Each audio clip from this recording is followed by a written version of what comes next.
La palabra del Señor para nosotros esta mañana viene de 2 de Reyes 9 y 10. En estos capítulos vamos a ver el juicio de Dios sobre la casa de Acab. Y hay un tema central repetido 4 veces que quiero leer. Escuchen en particular por las palabras conforme a la palabra de Jehová o conforme a la palabra de Elías, el profeta de Jehová. Porque el punto en todo eso es que este no es un juego. Esa es la palabra de Dios. Y Dios siempre cumple su palabra de promesa por gracia y su promesa por juicio. 2 de Reyes 9. Después de la muerte de Joram, hijo de Acab, la razón por eso, versículo 25. Entonces Jehú dijo a su oficial Bidkar: tómalo y tíralo en la porción del campo de Nabot de Israel, pues recuerdo cuando tú y yo íbamos juntos montados detrás de su padre Acab, que Jehová pronunció esta sentencia sobre él. Ayer ciertamente he visto la sangre de Nabot y la sangre de sus hijos, declaró Jehová, y te recompensaré en este campo, declaró Jehová. Ahora pues, tómalo, tíralo en el campo, conforme a la palabra de Jehová. Después de esto, la muerte de Jezabel, la esposa pecaminosa de Acab. Versículo 36. Entonces volvieron, se hicieron saber, y él dijo: esta es la palabra que Jehová había hablado por medio de su siervo Elías Tisbita, diciendo: en la parcela de Israel los perros comerán la carne de Jezabel. Y después de la muerte de los 70 hijos de Acab, en versículo 10 de capítulo 10, saben entonces que no caerá a tierra ninguna de las palabras de Jehová, las cuales Jehová habló acerca de la casa de Acab. Jehová ha hecho lo que habló por medio de su siervo Elías. Y finalmente, después de la muerte del resto de la casa, en versículo 17 de capítulo 10, cuando llegó a Samaria, mató a todos los que quedaban de Acab en Samaria, hasta que los destruyó, conforme a la palabra que Jehová había hablado a Elías. Esta es la palabra de Dios. Gracias a Dios. Oremos. Nuestro Dios, gracias por tu palabra, que nos prepara para el juicio venidero, que nos enseña de tu santa ira y también por el único lugar de refugio de tu ira, que es quien es tu Hijo Jesucristo. Gracias, oh Señor, por su muerte en la cruz para salvarnos de tu ira, por su resurrección para darnos nueva vida. Oh Señor, pedimos que esta mañana nuestros oídos serían abiertos para escuchar tu palabra, nuestros corazones suaves para recibir tu palabra y para ponerlo en práctica. Prepáranos, oh Señor, por la venida de nuestro Rey Jesús. Ayúdanos, oh Señor, de ser personas primeramente confiando en Él y arrepentidos de nuestros pecados. Y también, oh Señor, los que están batallando con los ídolos en nuestra vida, no teniendo misericordia de ellos, mas totalmente removiéndolos por tu gracia, para que tu nombre sería glorificado. Y te pido, Señor, si hay alguien aquí que todavía no ha confiado en tu Hijo, que todavía está bajo tu ira, te pido, Señor, que hoy sería el día de recibir tu perdón, recibir refugio y vida nueva por fe en tu Hijo Jesús. Es en su nombre que oramos y para su gloria. Amén. Amén. Pueden sentarse, hermanos, y por favor brincan en sus Biblias a 2 de Reyes capítulo 9. En los últimos meses hemos estudiado los atributos de Dios, y estos son estudios maravillosos. Es un gozo considerar los diferentes aspectos de la hermosura de nuestro Dios. Amamos aspectos, por ejemplo, del amor de Dios, la fidelidad de Dios, la justicia de Dios. Pero si estamos siendo honestos, tristemente, si pudiéramos remover uno de sus atributos, cambiar a Dios, probablemente el aspecto, el atributo de Dios que lo más no nos gusta es la ira de Dios.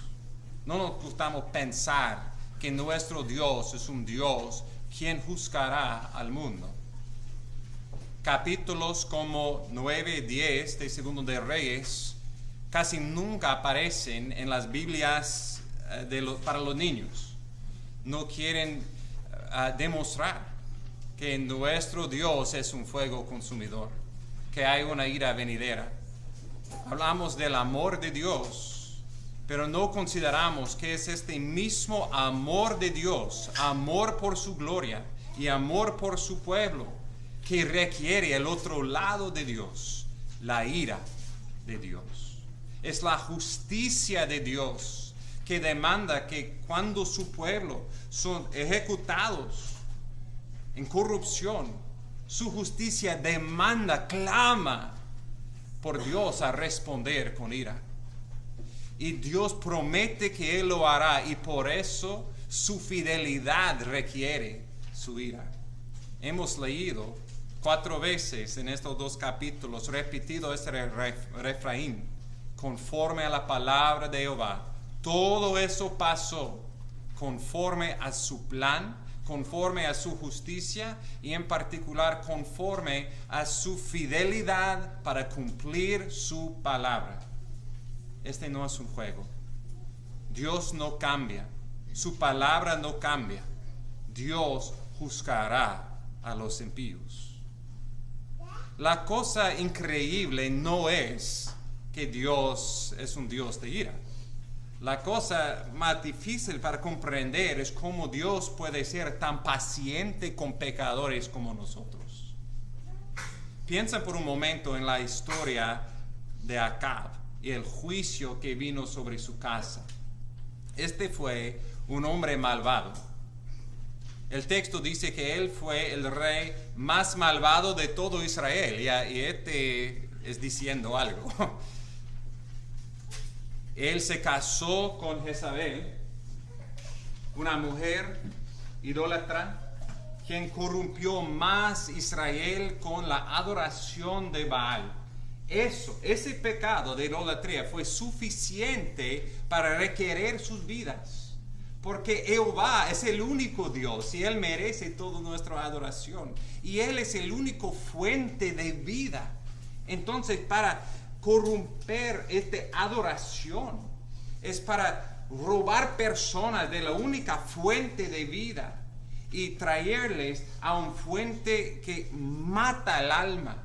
Entonces, este mismo, según Deuteronomio 13, mereció la destrucción de la casa de Acab, pero este no fue suficiente para ellos.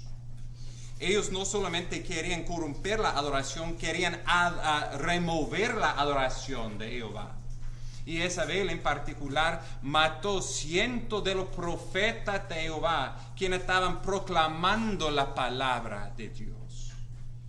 Sus manos eran cubiertos con la sangre de estos hombres de Dios. Y en reacción, Elías corrió por su vida al monte de Sinaí.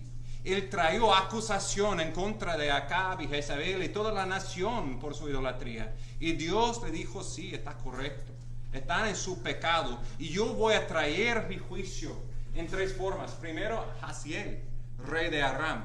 Segundo, Ehud, rey de Israel, para tomar el lugar de Acab. Y es él en particular en quien vamos a ver hoy. La semana pasada vemos a Hazael, ungido, elevado para ser rey de Aram. Hoy vamos a ver la segunda ola de juicio con Ehud. Y finalmente Eliseo, el profeta. Y nuestra expectación es inmediatamente va a venir este juicio. Pero Dios es lleno de gracia, paciente con pecadores como nosotros. Y Dios dio más tiempo por arrepentimiento a Acab y Jezabel. ¿Y qué hicieron con esa oportunidad?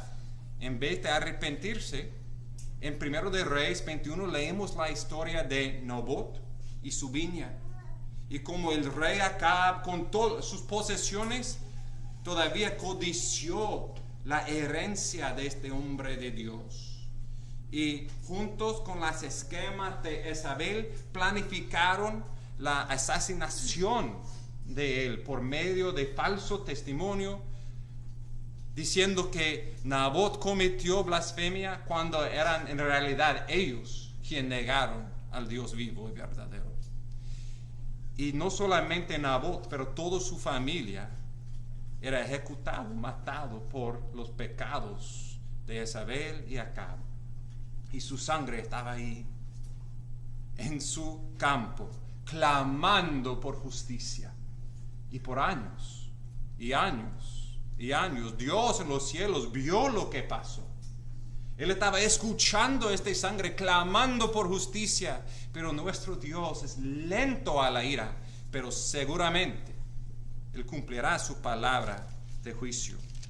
En 1 de Reyes 21, versículo 21, Dios dijo estas palabras a Acab: He aquí, traeré mal sobre ti, te barraré completamente y cortaré de Acab todo varón, tanto siervo como libre en Israel. Haré tu casa como la casa de Jeroboam, hijo de Nabat, como la casa de Baasa, hijo de Ahías, por la provocación con la que me ha provocado a ira, porque has hecho pecar a Israel. También de Jezabel ha hablado Jehová, diciendo: los perros comerán a Jezabel en la parcela de Israel. Cualquiera de Acab que muera en la ciudad lo comerán los perros. El que muera en el campo lo comerán las aves del cielo. Esta es la palabra que vamos a ver cumplido 4 veces. Dios prometió el juicio sobre Acab, sobre su casa, sobre Jezabel, comido por perros. Esta fue su palabra que Dios iba a cumplir. Pero noto otra vez en el texto la paciencia de Dios. Versículo 27. Sucedió que cuando Acab oyó estas palabras, rascó sus vestidos, puso cilicio sobre sus carnes y ayunó, se acostó con el cilicio y andaba abatido. Entonces la palabra de Jehová vino a Elías tisbita diciendo: ¿ves cómo Acab se ha humillado delante de mí? Porque se ha humillado delante de mí, no traeré el mal en sus días, pero en los días de su hijo traeré el mal sobre su casa. Es evidente en el próximo capítulo que este no fue una humillación o arrepentimiento verdadero de Acab. Todavía él continuó con su idolatría. En el próximo capítulo él se murió en batalla contra los arameos con la flecha en su corazón. Pero toda esta destrucción, Dios esperó una generación, no en los tiempos de Acab, pero vendría en los tiempos de su hijo Joram y su casa, continuando en los pecados de su padre. Dios estaba dando otra oportunidad a Jezabel y a los hijos de Acab de aprender la lección de su padre, para no solamente rasgar sus vestidos, rasgar sus corazones, arrepentir de su pecado y recibir el perdón de Dios. Pero vamos a ver que después de años y años de Dios por medio de Eliseo trayendo estos milagros, proclamando la palabra de Jehová, no escucharon la palabra, no recibieron su misericordia, y por eso ha venido el día del juicio. Vamos a verlo en 3 partes. En versículos 1 a 13 vamos a ver el rey prometido que viene. El rey viene, el rey Ehud, ungido para juzgar. Y vamos a ver que Ehud es un tipo de nuestro rey Jesucristo. Segundo, gran sección, vamos a ver el juicio viene. En capítulo 9, 14 a capítulo 10, versículo 17. Vamos a ver la destrucción de la casa de Acab totalmente, con su hijo Joram, con su esposa Jezabel y con las 70 y los otros en su casa. Finalmente, vamos a ver que Ehud, aunque fue un reformador, aunque fue un instrumento en las manos de Dios para ejecutar justicia, aunque tenía celo para destruir Baal de Israel, no tenía un corazón completamente consagrado al Señor. Todavía tenía mezclado la adoración de Jehová y los becerros de oro de Jeroboam. Y por resultado continuó perdiendo su reino. Con todas sus victorias, no completó la obra de exterminando los ídolos de la tierra de Dios. Es un llamado a nosotros, que otra vez no es un juego. que nuestra batalla en contra del pecado y los ídolos de nuestro corazón continúan y continúan, y tenemos que no tener misericordia de ningún ídolo en nuestra vida, darle su lugar. No, exterminamos totalmente lo que no pertenece a Jehová. Con eso entramos en el texto, en versículos 1 a 13. Vamos a mover rápidamente. Espero que lo han leído esta semana. Si no, por favor, léelo todo, porque todo es lleno de la verdad de Dios, es la verdad de Dios. Versículo 1 del capítulo 9. El profeta Eliseo llamó a uno de los hijos de los profetas y le dijo: ciñe tus lomos y toma ese frasco de aceite en tu mano y ve a Ramot de Galad. Cuando llegues allá, busca a Ehud, hijo de Josafat, hijo de Nimsi. Entra y haz que se levante de entre sus hermanos, lévalo a un aposento interior. Entonces toma el frasco de aceite, derrámalo sobre su cabeza y di: así dice Jehová, yo te he ungido rey sobre Israel.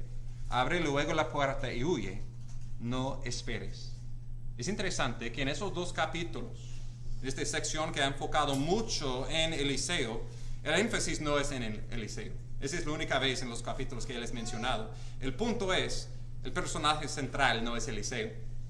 Él no fue usado para ungir a Ehud como rey. Fue un hijo de los profetas, un sirviente, que no sabemos su nombre. El énfasis es que el gran personaje en ese texto es Dios. Y es su palabra que está guiando toda la historia. Es su palabra siendo cumplido en la ejecutación de juicio. Y él está usando Eliseo, está usando este otro hijo de los profetas, él está usando a Ehud, pero al fin de cuentas es la palabra de Dios que gobierna su universo. Y su palabra fiel y poderoso va a cumplir su propósito, incluso levantando reyes y trayendo juicio. Versículo 4. El joven, el siervo del profeta, fue a Ramot de Galad. Cuando llegó, he aquí, los jefes del ejército estaban sentados. Y él dijo: jefe, tengo un mensaje para ti. Y Ehud dijo: ¿para cuál de nosotros? Y él dijo: para ti, jefe. Entonces él se levantó y entró en la casa. Y el joven derramó el aceite sobre su cabeza y le dijo: así dice Jehová, Dios de Israel, yo te he ungido rey sobre el pueblo de Jehová, sobre Israel. Tú herirás la casa de Acab, tu señor, para que yo vengue la sangre de mis siervos los profetas, la sangre de todos los siervos de Jehová, derramada por mano de Jezabel. Toda la casa de Acab perecerá, cortaré de Acab todo varón, tanto siervo como libre en Israel. Yo pondré la casa de Acab como la casa de Jeroboam, hijo de Nabat, como la casa de Baasa, hijo de Ahías. Y los perros se comerán a Jezabel en el campo de Israel. Nadie la sepultará. Entonces abrió la puerta y huyó. ¡Wow! ¡Qué comisión! Aquí estaba sentado Ehud, uno de los capitanes de Ehud, parte del ejército de Israel, sentado con sus amigos. Aquí viene este joven, conocido por ser uno de los siervos de los profetas, y clama: ven conmigo, jefe.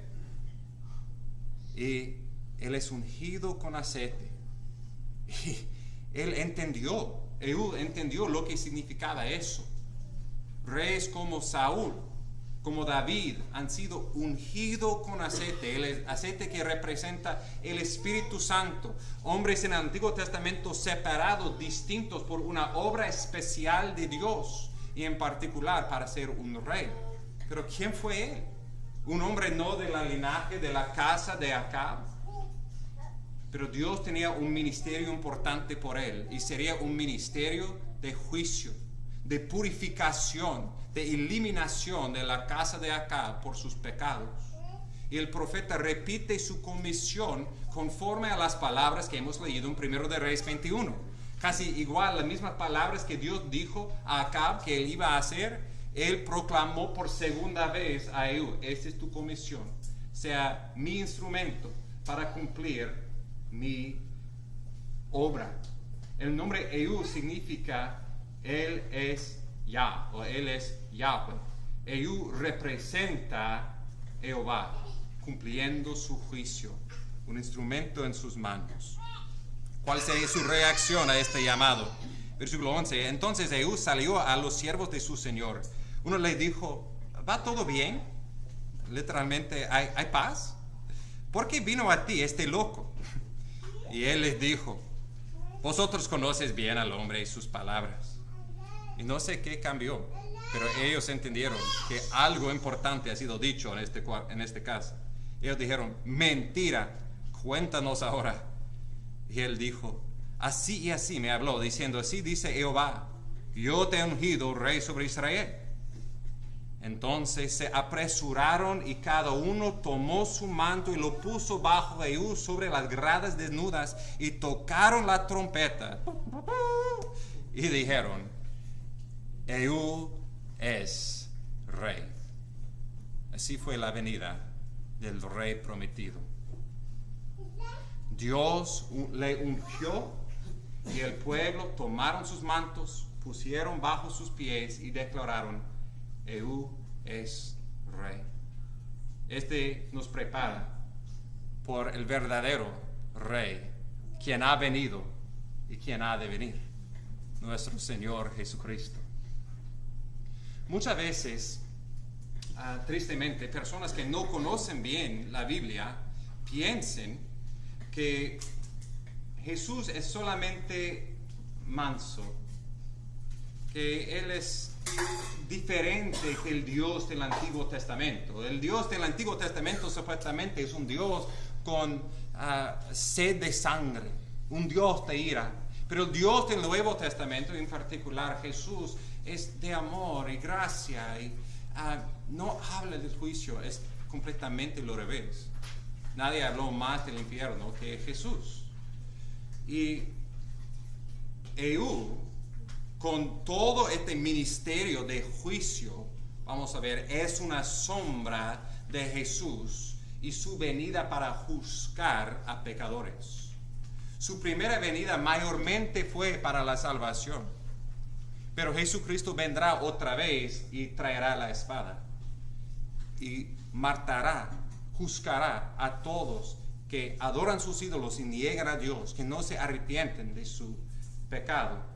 Tenemos que tener claramente esta visión de tan santo y justo, poderoso es nuestro Señor Jesús en su juicio.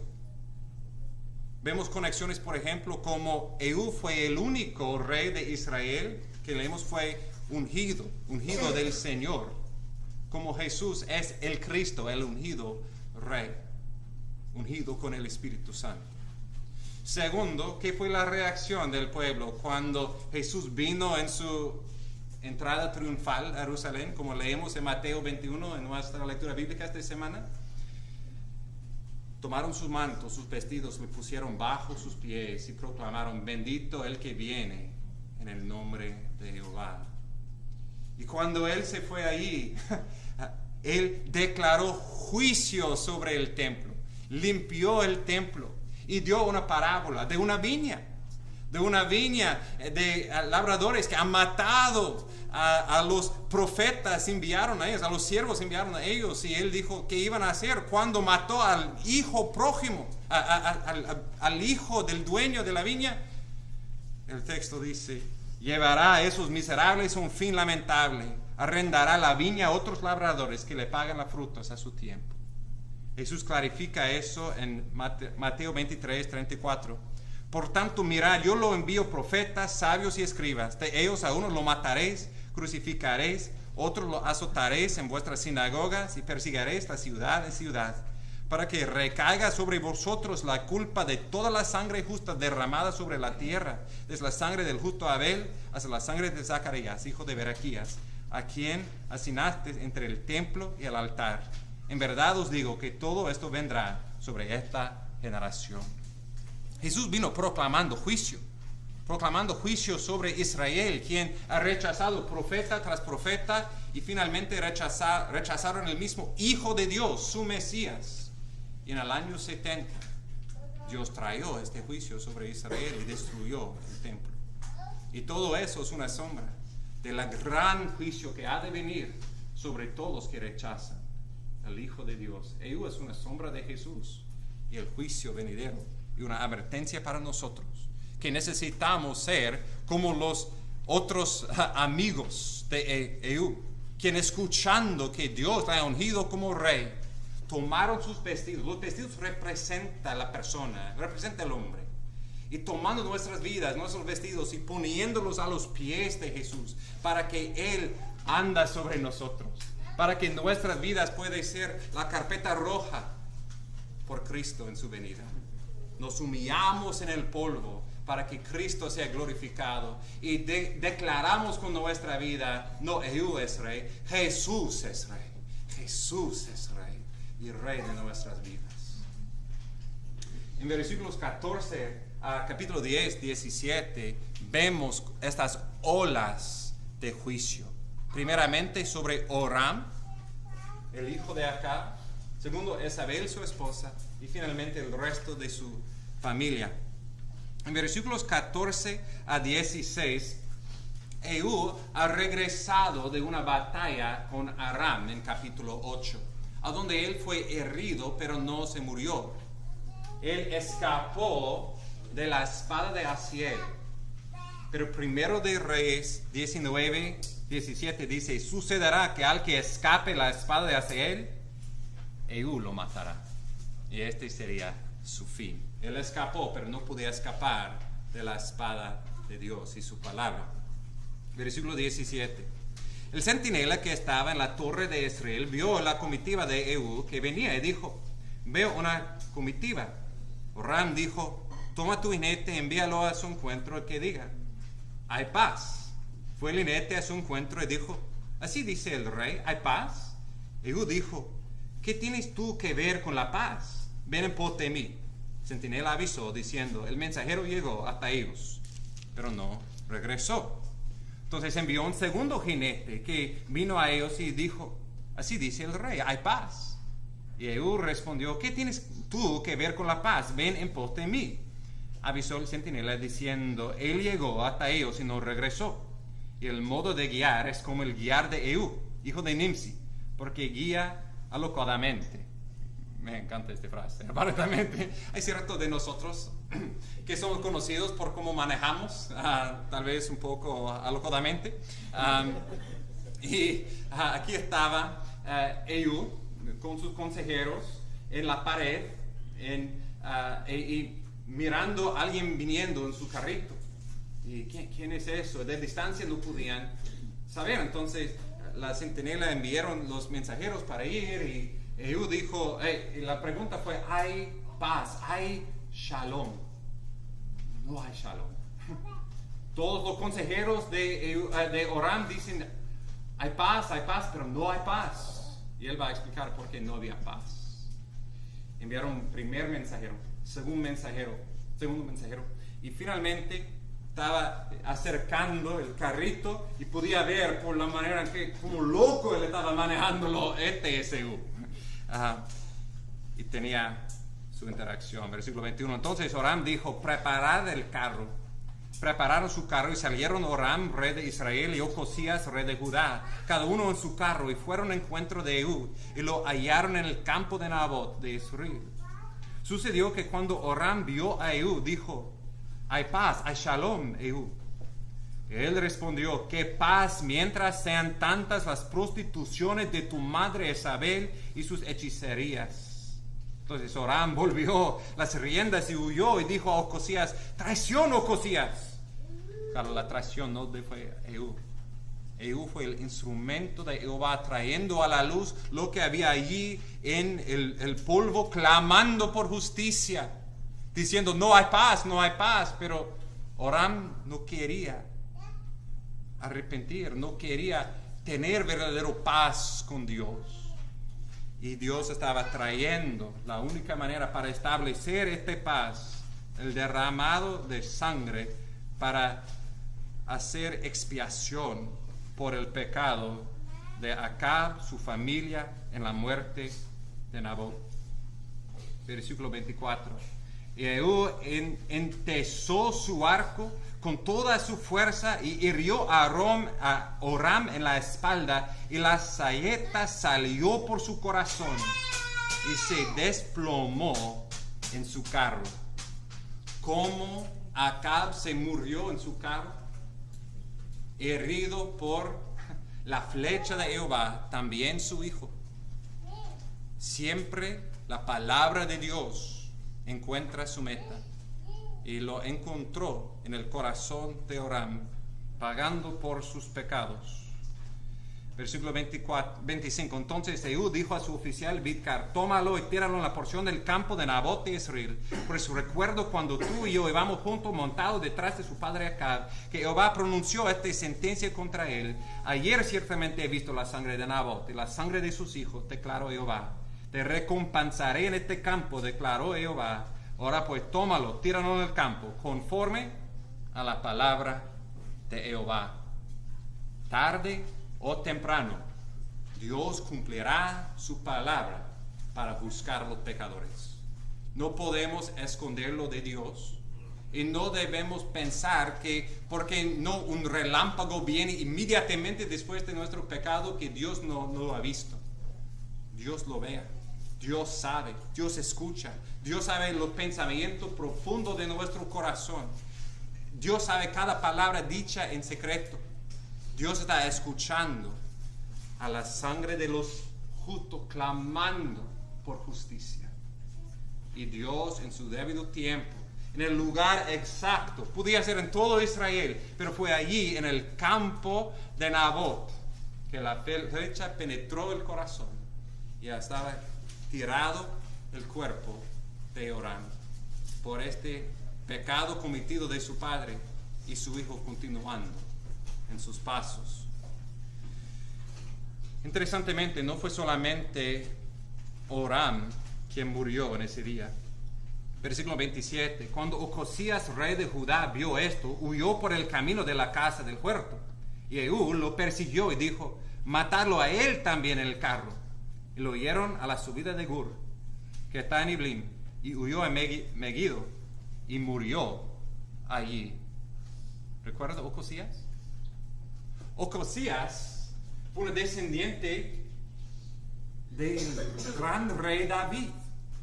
Él fue el rey de Judá en el sur, parte de la línea prometida de que iba a venir Jesús. Él parecía de la familia de Dios, pero también él fue un hijo de Satanás. O verdaderamente él fue un hijo de Satanás. Recuerda que su abuelo fue acá por este matrimonio entre Joram, hijo de Jeroboam, y Atalia, la hija de Acab. Otra vez una advertencia para casar solamente entre creyentes. Otro malo fruto que vemos de eso. Y que Ocosías, al fin de cuentas, el texto dice, fue un adorador de los ídolos. Él continuó en los pasos de Acab. Aunque tenía por padre David, él tenía por su padre real, espiritual y físicamente su abuelo Acab. Este es una advertencia a nosotros, que aunque somos nacidos en una familia cristiana, este no es una garantía, me voy al cielo. Dios está llamándonos, preguntándonos, ¿de quién es nuestro Padre? Es Jehová nuestro Padre. Y la evidencia de eso es una vida de arrepentimiento y fe en su Hijo Jesús. Esta es la única manera en que podemos realmente ser parte de la familia de Dios y salvado de la ira venidera. Ocosías se murió. Y luego en capítulo 10 vamos a ver que habían 42 otros de sus parientes viniendo en viaje para visitar. Y ellos también murieron. Hay un peligro en eso. Es fácil de leer este texto y pensar, pues, gracias al Señor, creo en Cristo, todo está bien, no tengo que temblar a la ira de Dios. Si en verdad estamos confiando en Cristo, sí, tenemos paz, hay salvación en Cristo. Pero este texto debe causarnos de evaluar la realidad de nuestra confesión de fe y no presumir, especialmente de acuerdo de quiénes son nuestros padres. Ocosías demostró en su mejor amigo siendo Joram y andando en la idolatría del mundo, él murió con Oram, su mejor amigo. Ten cuidado de la ira de Dios. Después de la muerte de Oram y Josías, en versículos 30 a 37 vemos la muerte de Jezabel, la gran reina horrenda, esposa de Acab. Versículo 30. Llegó Ehud a Israel y cuando Jezabel lo oyó, se pintó los ojos, adornó su cabeza, se asomó por la ventana. Cuando entraba Ehud por la puerta, ella dijo: ¿le va bien a Zimri, asesino de su señor? Si recuerdan la historia de Zimri, era otro quien Dios usó para remover una línea, y por breve tiempo comenzó su propio reino y lo perdió rápidamente, y ella está burlando de él. Nota su reacción. Nota tan tercamente desafiante es ella en su orgullo.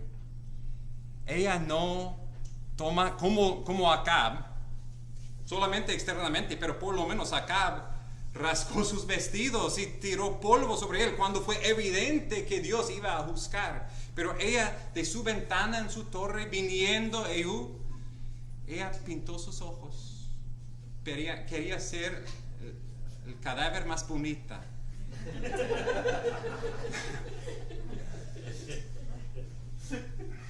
Pero piensa en eso. Cuando somos nosotros lo mismo en eso.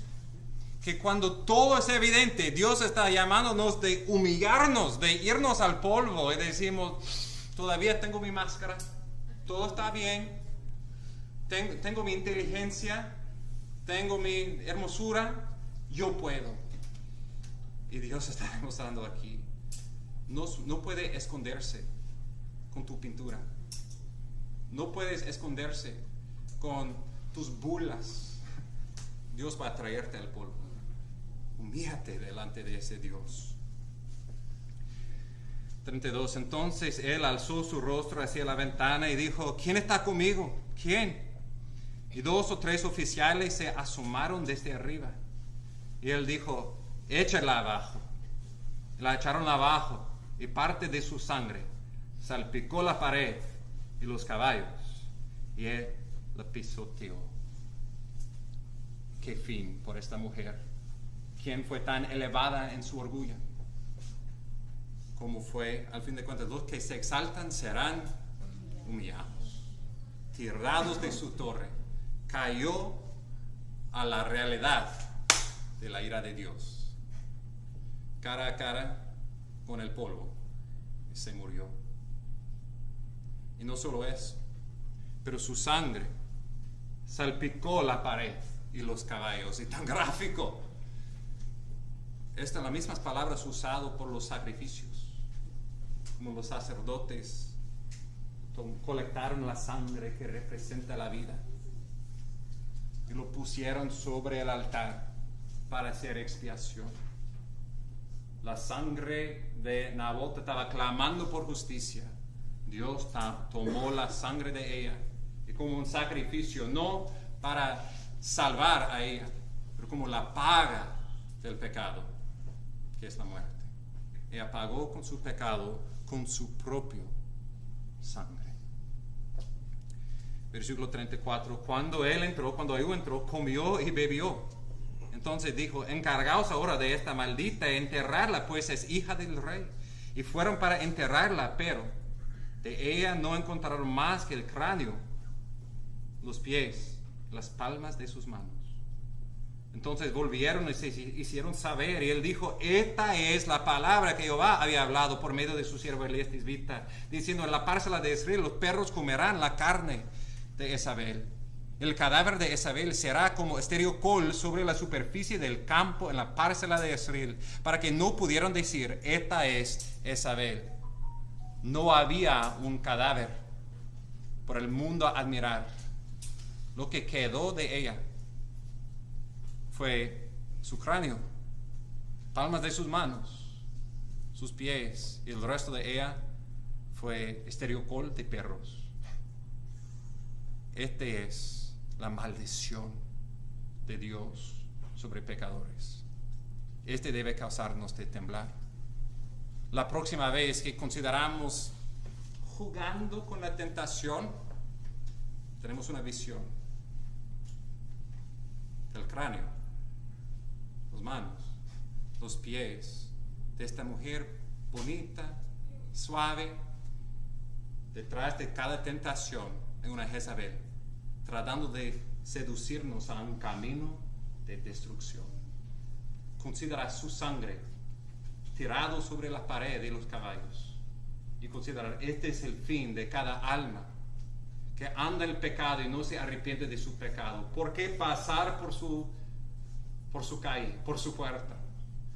Corremos de la tentación y no seamos como ella en nuestro orgullo, rechazando la oportunidad de arrepentirnos, encontrar la salvación, pintando los ojos en vez de arrepintiendo, cayendo de rodillas y pidiendo perdón por nuestro pecado. Que este sea una advertencia para correr de la tentación. En capítulo 10, 1 a 17, tenemos la eliminación final de la casa de Acab. Acab tenía 70 hijos en el capital de Samaria. Ehud envió una carta a los ancianos y los que estaban criando a los hijos de Acab. Nota en el número de 70, como Gedeón tenía 70. Gedeón dijo, oh, yo no soy rey. Y después llamó a su primer hijo, mi padre es rey. Y tenía 70 hijos tratando de establecer su dinastía. Los hombres en tu fuerza no pueden establecer sus propios reinos. Aunque con multitud de 70 hijos, Dios puede eliminarlo en un día. Y esto es lo que pasó. Ehud envió una carta diciendo, ok, prepara lo próximo. Es como, ¿cómo se dice? Bowling. Boleche. Ok, la próxima, estoy listo. Listo. Y ellos dijeron, no, hemos visto lo que hiciste con Oram, con Jezabel. Mejor estamos en tu lado. Entonces él envió segunda carta diciendo, ok, requiero sus cabezas. Y ejecutaron 70 hijos de acá. Lo trajeron en 2 canastres a la puerta. Y la palabra en versículo 10 nos interpreta por nosotros. Sabed entonces que no caerá a tierra ninguna de las palabras de Jehová, lo cual que Jehová habló acerca de la casa de Acab. Jehová ha hecho lo que habló por medio de su siervo Elías. Tal vez todo eso nos parece un poco brutal, tal vez injusto. Todas esas cabezas en canastres, visualizándolo, causa el estómago de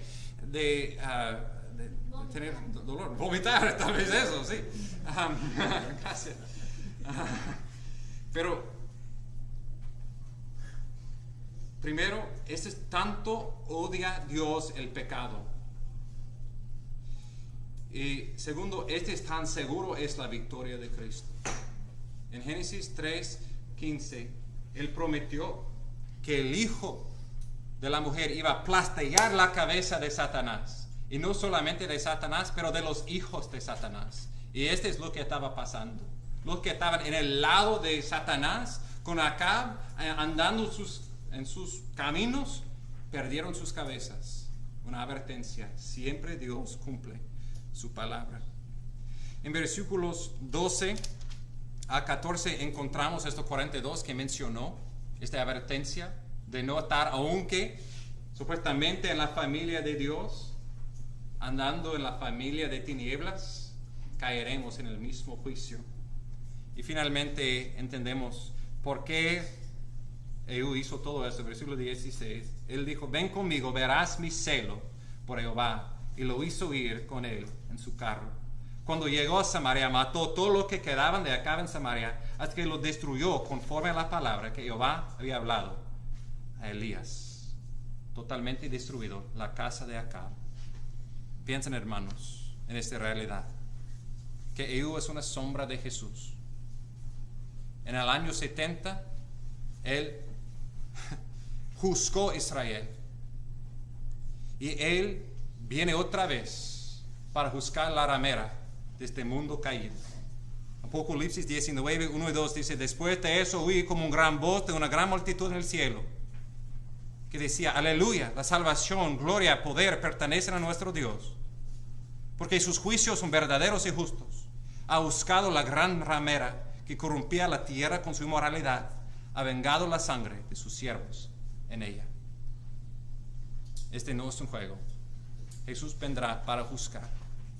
Queremos estar confiando en Él y no como Jezabel, en su orgullo, rechazándole, pero como nuestro hermano leyó en Hebreos 12. Dios, el juez de todos, los espíritus de los justos hechos ya perfectos, y a Jesús, el mediador del nuevo pacto, la sangre rociada que habla mejor que la sangre de Abel. Hay sangre que ha sido derramado por nosotros, sangre que no declara justicia, justicia, ira, ira, pero que clama perdón, perdón por los que confían en Él. Este es el llamado. Ven a Cristo. Ven a Cristo, el Rey quien ha venido y el Rey quien ha de venir. Y su venida será una venida de juicio, una venida de destrucción por todos que no han confiado en Él. Y para los de nosotros que por su gracia somos parte de la familia de Dios, una advertencia también de Ocosías y de su familia, de aunque supuestamente siendo parte de la familia de Dios, de no andar en las tinieblas, de demostrar que en verdad nuestro corazón es con Satanás y no con Jesús. Una advertencia para humillarnos, someternos al Rey y declarar Jesús es Rey.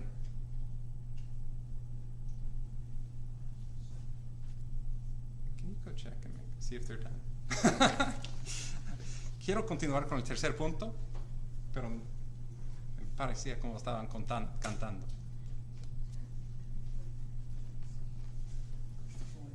Ok, perfecto. ¿Listos? ¿Ya? Ok. Un herramienta que pueden usar los predicadores es decir, en conclusión, después todos piensan, ok, casi el fin, y ya no es el fin. En conclusión, el tercer punto. Ok, tercer punto, la purificación parcial. Hasta este punto hemos visto a Ehud como un instrumento fiel de Dios para cumplir su juicio, con celo por Jehová, pero vamos a ver que este fue un celo parcial, no completo. Y es una advertencia a nosotros de que aunque Ehud es una sombra de Jesús, es una sombra imperfecta, porque su corazón no fue totalmente dedicado a Jehová para eliminar todos los ídolos, pero nuestro corazón debe ser dedicado totalmente a Él, remover los ídolos de nuestras vidas. Versículo 18, entonces Ehud reunió a todo el pueblo y le dijo, Acab sirvió a Baal un poco, Ehud lo servirá mucho. Leyendo eso, pensamos, ¿qué está pasando? ¿Él va a amplificar la adoración de Baal? Llamad ahora a todos los profetas de Baal, todos sus adoradores, todos sus sacerdotes, que no falte ninguno, porque tengo un gran sacrificio para Baal. Todo el que falte no vivirá. Pero Ehud lo hizo con astucia para poder destruir a los adoradores de Baal. Satanás es astuto. El serpiente, el animal, lo más astuto de todos los animales. Pero Dios es más astuto. Y este fue su plan. Él va a anunciar un gran adoración de Baal. Y todos los adoradores de Baal, los grandes y pequeños, todos vengan y llenan la casa de Baal. Y ninguno de los adoradores de Jehová, estos sucios adoradores de Jehová, no pueden entrar. Solamente los verdaderos adoradores de Baal vengan todos por este gran sacrificio. Y llenaron la casa. Y con todos al dentro, puso alrededor 80 de sus soldados listos para ejecutar la justicia de Dios contra los adoradores de Baal. Y después de haciendo un holocausto, ejecutaron todos esos adoradores. Los calles corrieron con su sangre. Y este fue la justicia de Dios. Dios elimina todo falso Dios, todo falso camino de verdad, de vida, que al fin de cuentas Es un camino de destrucción y llegaron a su fin. Versículo 28. Así, Ehud extirpó a Baal de Israel. Sin embargo, triste sin embargo, en cuanto a los pecados con que Jeroboam, hijo de Nabat, hizo pecar a Israel, Ehud no se apartó de estos, o sea, de los becerros de oro que estaban en Betel y en Dan. Jehová dijo a Ehud: ¿por qué has hecho bien al estar lo recto ante mis ojos? ¿Has hecho la casa de Acab conforme a todo lo que estaba en mi corazón? Tus hijos hasta la 4ª generación se sentarán en el trono de Israel. Pero Ehud no se cuidó de andar en la ley de Jehová, Dios de Israel, con todo su corazón, ni se apartó de los pecados con que Jeroboam hizo pecar a Israel. Qué triste. Por un lado, él hizo lo que estaba en el corazón de Dios. Otra vez, este juicio no fue la venganza personal de Ehud. Este no fue un hombre, al principio por lo menos, buscando su propio reino. Este fue un siervo de Dios ejecutando juicio, una sombra de Cristo, pero una sombra imperfecta. Porque aunque el texto dice que él tenía celo por Jehová, fue un celo mezclado con idolatría, con la idolatría de Jeroboam. Recuerda que Jeroboam, el primer rey de Israel en el norte, hizo estos becerros de oro para que el pueblo no salieran de Israel para ir al templo en Judá y perder su reino. Para preservar su reino, adoró esos ídolos. La consecuencia de esa idolatría, de tratando de preservar su reino, fue perder su reino. Versículo 32. En aquellos días Jehová comenzó a cortar partes de Israel, y así él los derrotó por todo el territorio de Israel. Los que quieren salvar a sus vidas, pierden sus vidas. Los que pierden sus vidas, toman su cruz y siguen a Jesús, encuentran vida real. Ehud fue un hombre con celo por Dios, pero celo parcial. No eliminó los ídolos de Jeroboam. Y es una advertencia a nosotros de no solamente estar parcialmente por Cristo. Un pie en el lado de Cristo y un pie en el mundo. Parte de nuestro corazón con amor por Dios y un corazón dividido también amando nuestros ídolos. Estos ídolos probablemente no son estatuas. Colosenses 3, 5 y 6 dice: por tanto, considerados los miembros de vuestro cuerpo terrenal como muertos a la fornicación, la impureza, las pasiones, los malos deseos, escucha bien, y la avaricia, que es idolatría.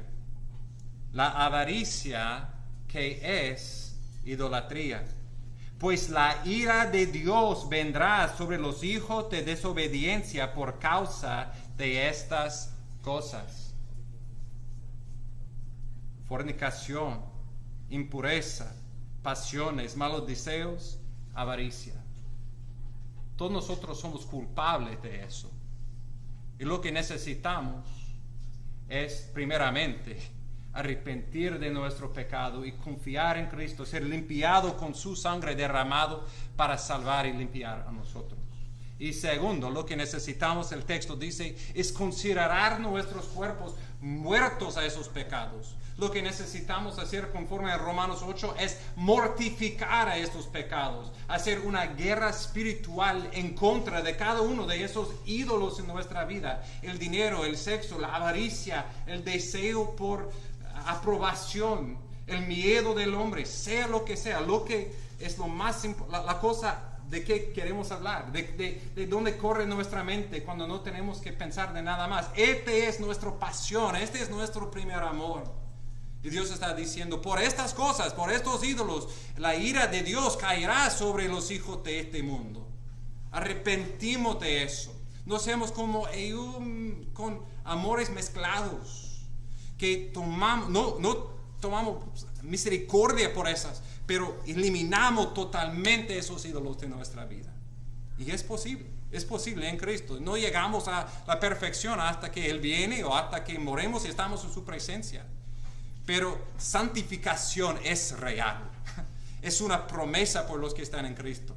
Tenemos poder de decir no a estos ídolos, eliminarnos de nuestras vidas y encontrar el gozo, la esperanza, la vida que solamente Jesús ofrece. Y estos ídolos, detrás de ellos, es el voz de la ramera, es la voz de Jezabel, clamando por algo que no puede cumplir y al fin de cuentas llega a la muerte. No seamos tentados, no seamos engañados. Escuchamos la palabra de Dios que es fiel, la palabra que Él cumple. Día tras día tras día llenamos nuestras mentes y corazones con la palabra de Dios, que nos proteja de la ira de Dios y nos da el gozo de siendo un siervo de Dios. Oramos, hermanos.